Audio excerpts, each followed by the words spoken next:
Gusto mo mag-apply sa ABA? Kaso paano? Taga Cebu ka pa. Oops, hindi ka sure? Hello again mga ka-shift and welcome back to another episode of Amazing Facts. We know that most of our applicants are coming from different provinces. Kaya kung hindi mo pa alam, pues ngayon malalaman mo na.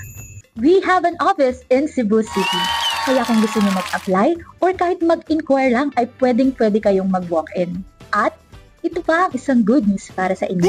We will have an open house event for aspiring nurses who wants to work at USA, Ireland, UAE, Qatar, and KSA. Kaya naman kung ikaw ay nagbabalak na magtrabaho sa isa sa mga bansang ito, ay huwag mo nang palampasin pa as you will get a free career consultation, orientation session, at higit sa lahat, on-the-spot pre-screening. And these are all for free. Kaya naman join us this coming March 27 from 1 p.m. to 5 p.m. Limited lang ang slots, kaya kung ako sa'yo, magre-register na ako ngayon. Like and follow for more updates!